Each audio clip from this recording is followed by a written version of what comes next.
하나님 주시는 이 말씀을 가지고 하나님의 고민이라는 제목으로 함께 은혜 나누겠습니다. 성경을 보면 가끔 그런 생각을 합니다. 하나님이 나 때문에 참 고민이 많으시겠다. 하나님이 주의 몸된 교회 때문에 참 고민이 많으시겠다라는 생각을 할 때가 있습니다. 어쩌면 그렇게 하나님 앞에서 부족하고 어쩌면 그렇게 하나님 앞에서 다른 길로 가는지 하나님의 고민이 얼마나 많으실까 이런 생각을 할 때가 있습니다. 오늘 본문을 묵상하면서 다시 한 번 더 고민하고 계실 것 같은 하나님의 마음이 느껴졌습니다. 이스라엘 백성이 민수기 16장에서 하나님 앞에 죄를 짓게 되죠. 그리고 죄로 인하여서 하나님 이스라엘 백성에게 심판을 하십니다. 연병으로 인하여 14,700명이 죽임을 당하는 참 불상사, 일어나서 안 된 일이 그들 가운데 일어나게 됩니다. 많은 사람들이 죽었기 때문에 그 시체를 처리하는 일이 이스라엘 백성에게 숙제로 남았을 것입니다. 율법에서는 죽은 자를 만지는 것은 부정한 것입니다. 그리고 그냥 부정한 것이 아니라 매우 엄하게 다뤄야 되는 부정한 것이었습니다. 죽은 동물을 만지거나 죽은 사람의 시체를 만지는 것은 부정한 것이었기 때문에 동시에 이렇게 많은 사람이 죽게 되면 15,000명에 가까운 사람들이 죽게 되면 이스라엘 백성의 많은 숫자가 부정한 자가 되었을 것입니다. 그뿐만 아니라 삶을 살아가면서 빈번하게 죽은 동물 또는 죽은 시체를 장사 지내야 되는 일을 마주하게 되는 이스라엘 백성의 모습을 보시면서 하나님이 고민이 많으셨던 것 같습니다.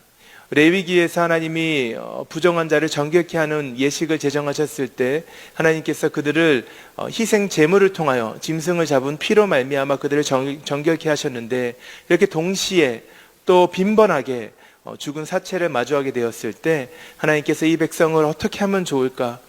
온 민족이, 온 백성이 다 부정한 자가 될 위기 앞에서 하나님이 어떻게 하면 좋을까를 아마도 고민하셨을 것 같습니다. 오늘 본문은 그렇게 부정한 자가 되었던 이스라엘 백성을 어떻게 하면 다시 정결하게 할 수 있을 것인가 라는 질문 가운데 하나님께서 답을 주시는 것이기도 하고, 또 새로운 정결 예식을 통해서 이스라엘 백성을 하나님이 정결케 만들어 가시기 원하는 그 강한 하나님의 마음을 다시 한 번 더 느낄 수 있는 그런 본문이기도 합니다. 오늘 본문 함께 이 아침 우리가 묵상하면서 하나님의 마음 가운데 담겨있는 영적인 원리 두 가지를 우리의 삶 가운데 꼭 간직하고 적용할 수 있는 은혜가 있기를 간절히 소원합니다. 우리 본문 1절과 2절을 같이 한번 보도록 하겠습니다. 이렇게 기록이 되어 있어요. 여호와께서 모세와 아론에게 말씀하여 이르시되 여호와께서 명령하시는 법의 율례를 이제 이르노니 이스라엘 자손에게 일러서 온전하여 흠이 없고 아직 멍에 매지 아니한 붉은 암송아지를 내게로 끌어오게 하고. 오늘 본문에서 여호와께서 말씀하여 이르시되라는 부분에 한번 주목해 보기를 원합니다. 무엇이 정한 것이고 무엇이 부정한 것인가를 성경을 통해 우리가 읽다 보면 참 의아할 때가 많이 있습니다. 도대체 기준이 무엇인가? 도대체 무엇이 정하고 무엇이 부정한 것인가? 우리 보기엔 다 비슷할 수도 있어요. 그런데 하나님이 그것을 정하신 것이에요. 하나님의 법을 이해함에 있어서 참 중요한 것이 여호와께서 말씀하여 이르시되를 이해한 것입니다. 하나님께서 정하신 기준이 있다라는 거예요. 하나님의 율법은 우리에게 동의를 구하고 우리의 형편과 상황을 맞춰서 하나님께서 우리와 상의한 후에 정하신 것이 아니고 하나님이 하나님의 나라를 다스리시는 하나님의 법을 정하신 것입니다. 이것을 이해하고 받아들이는 것이 어쩌면 우리가 하나님의 말씀을 받아들이는 첫 번째 자리일지도 모르겠습니다. 여호와께서 말씀하시는 것입니다. 여호와께서 그 기준을 정하시는 것입니다. 이 땅에 존재하는 모든 것들은 하나님께로부터 와서 하나님에 의해서 유지가 되고 하나님으로 돌아가는 것입니다. 그 하나님 중심의 세계관을 가지고 하나님 중심의 관점을 가지고 오늘 말씀도 한번 이해해 보기를 간절히 원합니다. 또 우리 말씀에 보니까 온전하여 흠이 없고 아직 멍에게 매지 않는 붉은 암송아지를 가져오라라고 되어 있습니다. 하나님 앞에 드려지는 제사에서 공통적으로 늘 나오는 부분이죠. 온전하고 흠이 없는 것, 멍에를 아직 매지 않았기 때문에 몸에 상처가 없는, 그리고 젊은 암송아지 붉은색을 가져오라라고 하나님께서 명령하고 계십니다. 이것을 통하여서 하나님이 받으시는 제물의 기준을 알 수 있지만 동시에 제물을 드리는 자의 입장을 한번 생각할 필요도 있을 것 같습니다.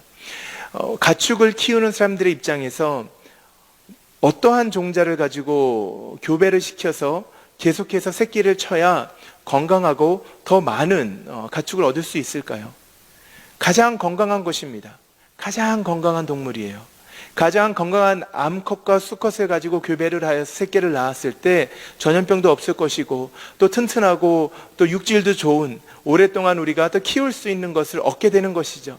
그런데 하나님께서 우리에게 그 가장 좋은 것을 요구하고 계시다는 사실에서 이 동물을 희생제물로 드렸어야 됐을 이스라엘 백성들의 마음은 어떠한 마음이 있었을까요? 아주 쉬운 이야기는 아닙니다. 삶에 남은 것을 드리는 것이 아니기 때문에 그렇습니다. 이것을 드렸을 때에 어떠한 마음이, 어떠한 믿음이 필요했을까요? 내가 가축을 키우고 있지만 가장 좋은 것으로 원래는 이것을 내가 가지고 이것을 종자 삼아서 계속해서 새끼를 쳐야 되는데 이것을 하나님께 드리기 때문에 우리에게 주어진 것은 어쩌면 차선의 선택일 수도 있습니다. 그러나 그 가운데 하나님은 가장 좋은 것으로 우리의 삶을 갚으실 것이라는 그런 하나님에 대한 믿음이 없이는 사실은 이런 희생제물을 기쁨으로 드릴 수가 없었다는 것이에요. 하나님 앞에 드리는 우리의 가장 좋은 것은 하나님 앞에 드림을 통하여서 우리의 삶을 하나님께서 책임지실 것이라는 가장 좋은 것으로 우리의 삶을 하나님께서 채우실 것이라는 그러한 믿음으로 나아가는 것이 제사를 드리는 이 사람들의 마음이었다는 것입니다. 그렇게 하나님 앞에 드렸을 때 하나님이 이것을 어떻게 하기 원하셨습니까? 3절에서 8절의 긴 말씀을 한번 같이 살펴보도록 하겠습니다. 이렇게 기록되어 있습니다. 너는 그것을 제사장 엘르아살에게 줄 것이요. 이 엘르아살은 아론의 아들입니다. 그는 그것을 진영 밖으로 끌어내어서 자기 목전에서 잡게 할 것이며 제사장 엘르아살은 손가락에 그 피를 찍고 그 피를 회막 앞을 향하여 7번 뿌리고 그 암소를 자기 목전에서 불사르게 하되 그 가죽과 고기와 피와 똥을 불사르게 하고 동시에 제사장은 백향목과 우슬초와 홍색 실을 가져다가 암송아지를 사르는 불 가운데에 던질 것이며 제사장은 자기 옷을 빨고 물로 씻은 후에 진영에 들어갈 것이라. 그는 저녁까지 부정하리라. 송아지를 불사른 자도 자기의 옷을 물로 빨고 물로 그 몸을 씻을 것이라. 그도 저녁까지 부정하리라. 이 붉은 암송아지를 다루는 방법을 보면 일반적인 희생제물, 속죄제를 다루는 것과는 좀 다른 모습이 있습니다. 첫 번째는 진영 밖으로 그 송아지를 가져가서 잡게 하셨다라는 거예요. 일반적으로는 제단 앞에서 그것을 잡게 하셨는데 이번에는 그 진영 밖으로 끌고 나가서 송아지를 잡게 하셨습니다. 그리고 그 피를 제단에 뿌린 것이 아니라 회막 앞에다가 뿌리게 하셨죠. 그리고 일반적인 속죄제에서는 기름과 내장을 제단 위에서 불태운 다음에 나머지를 가지고 가서 진영 밖에서 불태웠는데 이번엔 어떻게 했습니까? 끌고 나가서 잡은 다음에 제단으로 가져오는 것이 아니라 모든 것, 심지어는 피까지도 진영 밖에서 불태우게 하셨다라는 것입니다. 그리고 일반적인 정결 예식에서 우리가 사용되었던 백향목이나 또는 우슬초나 홍색실을 어떻게 했습니까? 이것 또한 함께 암송아지와 완전하게 불태우게 하셨다는 거예요. 일반적으로 주어졌던 속죄제 또는 희생제물을 하나님 앞에 드리는 모습과는 조금 차이가 있습니다. 하나님께서는 지금 이스라엘 백성에게 새로운 방법을 제시하고 계시다는 것을 우리가 알 수가 있어요. 9절과 10절 말씀 보겠습니다. 이렇게 그래서 그걸 가지고 어떻게 하라고 되어 있습니까? 9절과 10절입니다. 이에 정결한 자가 암송아지의 죄를 거두어서 진영 밖 정한 곳에 둘지니, 자, 그 다음에 중요합니다. 이것은 이스라엘 자손 회중을 위하여 간직하였다가 부정을 씻는 물을 위에 간직할지니 그것은 속죄제니라. 암송아지의 죄를 거둔 자의 옷을 빨 것이며 저녁까지 부정하리라. 이는 이스라엘 자손과 그 중에 거류하는 외인에게 영원한 율례니라. 뭐라고 되어 있습니까? 그렇게 완전하게 태운 다음에 남은 재를 어떻게 해요? 그것을 정한 곳에 보관하여서 어떻게 합니까? 이스라엘 백성을 정결케 하는데 물에 섞어서 그것을 뿌림으로 말미암아 그들을 정결케 하는데 사용하라라고 되어 있습니다. 그리고 이것은 나아가서 이스라엘 백성에게뿐만 아니라 그들과 함께 있던 이방인에게까지 적용이 될 수 있다. 외인에게까지 적용될 수 있다라고 이야기합니다. 영원한 율례라고 하나님께서 규정하셨다라는 것이에요. 하나님 나라의 한 단면을 볼 수 있죠. 이스라엘 백성뿐만 아니라 외인들에게도 하나님의 은혜가 흘러가는 모습입니다. 그리고 가장 중요한 것은 이것을 죄로 간직하였다라는 것이에요. 이 과정, 이 새로운 하나님의 규례를 정하신 하나님의 마음 가운데 우리가 두 가지를 좀 기억했으면 좋겠습니다. 첫 번째는 무엇이냐면 거룩은 시작보다 유지가 중요하다는 것이에요. 거룩은 시작보다 유지가 더 중요합니다.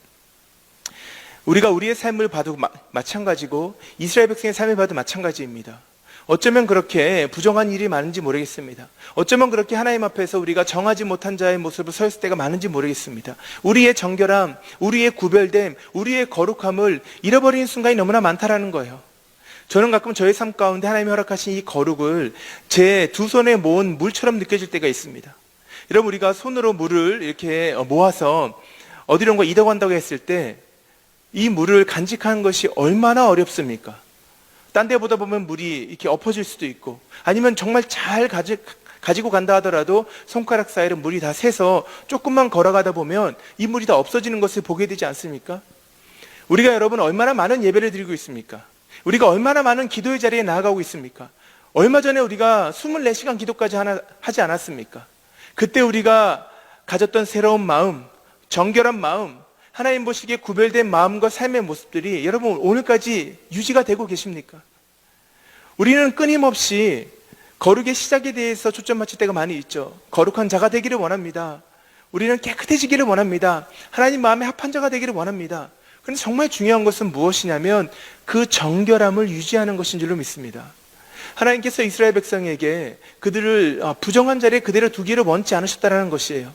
그들이 깨끗해지기를 원하셨습니다. 온 백성이 다 함께 부정한 것을 원치 않으셨습니다. 그들을 끊임없이 정결하게 만들기를 원하셨다는 하나님의 마음 가운데서 하나님은 이미 그들을 거룩한 백성이라고 말씀하셨는데 그들을 계속해서 그 거룩함을 유지하기를 원하셨다는 거예요. 사랑하는 여러분, 우리의 삶을 통해서 우리가 이 거룩함에 대한 싸움을 포기하지 않기를 원합니다. 오늘 아침에 우리가 기도하고 삶으로 돌아가죠. 여러분들 손에 있는 물을 다루듯이 여러분들 이 거룩함을 유지하기 위해서, 우리의 정결한 마음을 유지하기 위해서 여러분들 끊임없이 이 손을 바라보고 있어야 되는 것이고, 그것을 지켜내는 싸움을 여러분들이 포기하면 안 됩니다. 한순간에 우리는 거룩함을 잃어버릴 수 있어요. 한순간에 우리는 우리의 은혜를 잃어버릴 수가 있다는 것입니다. 오늘 하루의 삶을 살아가면서 여러분의 거룩함이 오늘 이 아침에 다시 한번 시작되었다면 이것을 유지하는 싸움을 여러분이 싸우실 수 있는 은혜를 경험하시는 하루가 될 수 있기를 주의 이름으로 축복합니다.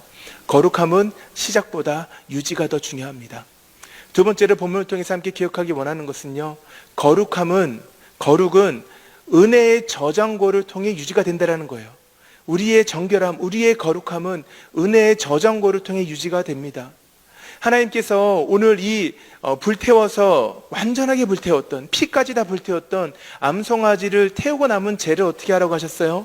지정한 곳에 보관하였다가 이스라엘 백성이 그 자리에 부정하게 되었을 때 그 자리에 나와서 그것을 흐르는 물에 섞어서 뿌리도록 하셨어요. 일반적인 제사는 내가 오늘 제를 지으면 하나님 앞에 나아가서 오늘 제물을 드렸어야 됐습니다. 오늘 피 흘림을 통해서 오늘 내가 지은 죄를 사함받았어요. 그런데 오늘 본문에 기록하고 있는 독특한 양식이 무엇입니까? 이미 죽은 것이죠. 과거에 일어난 일입니다. 이미 다 끝났어요. 나랑 상관없이 죽은 이 동물을 통하여서 오랜 시간이 지난 다음에 내가 오늘 그것을 통하여 정결함을 입었다라는 것이에요. 여러분, 무엇이 연상되십니까? 우리를 위해서 이 땅에 오셔서 오랜 시간 전에 나와는 상관없는 것 같은 자리에서 먼저 죽으신 예수 그리스도의 죽음이 수천 년이 지난 오늘 우리 삶 가운데 영향을 주고 이것을 통하여서 우리가 정결해질 수 있다는 것을 생각할 수 있지 않겠습니까? 우리의 거룩함은 우리의 힘으로, 우리의 능력으로는 지켜내고 유지할 수가 없습니다. 너무나 당연한 것이죠. 너무나 뻔한 이야기입니다. 그런데 중요한 것은 무엇이에요? 우리가 이것을 알고 있냐가 아니라 우리가 이 은혜를 누리고 있냐라는 것입니다. 우리의 거룩은 은혜의 저정고 앞에, 죄를 모아둔 자리 앞에 나아갔을 때, 십자가 앞에 나아갔을 때, 그리스도의 피 흘림이 있었던 그 십자가 앞에 나아갔을 때 우리는 우리의 거룩함, 우리의 정결함을 회복할 뿐만 아니라 그 자리에서 그것을 유지할 수가 있다는 것이에요. 여러분, 우리가 오늘 하루를 살아가면서 여러분이 마주하는 모든 순간과 많은 사람들과의 대화와 여러분의 일상의 삶을 통하여 우리에게 필요한 것은 무엇입니까? 이 은혜의 저장고를 가지고 우리가 삶으로 나아가야 되는 것이에요. 이 죄를 담은 항아지를 가지고 다니는 것처럼 은혜의 저장고를 우리 삶 가운데 가지고 집에 두고 가는 것이 아니고 교회에 두고 가는 것이 아니고 여러분의 삶의 현장 가운데 개인의 삶과 가정과 삶의 터전 가운데 이 십자가를 가지고 매일매일 마주하는 순간들을 십자가를 통해서 보는 그러한 삶을 사셔야 된다는 것입니다. 그렇게 되었을 때 십자가를 통해서 배우자를 바라보고, 십자가를 통해서 직장 동료를 바라보고, 십자가를 통해서 우리의 자녀를 바라보았을 때, 이 세상을 바라보았을 때 우리가 우리의 거룩함, 정결함을 간직하고 유지할 수 있는 능력이 공급되는 줄로 믿습니다. 히브리서 9장 3절에서 이렇게 기록을 했어요. 염소와 황소의 피와 및 암송아지의 죄를 부정한 자에게 뿌려 그 육체를 정결하게 하여 거룩하게 하거든 하물며 영원하신 성령으로 말미암아 흠없는 자기를 하나님께 드린 그리스도의 피가 어찌 너희 양심을 죽은 행실에서 깨끗하게 하고 그 다음에 살아계신 하나님을 섬기게 하지 못하겠느냐. 아멘. 예수 그리스도의 피가 묻어있는 십자가가 우리의 행실을 깨끗게 하여 살아계신 하나님을 섬기게 하는 그런 놀라운 능력을 공급받으시고 경험할 수 있는 하루가 되시기를 주의 이름으로 축복합니다.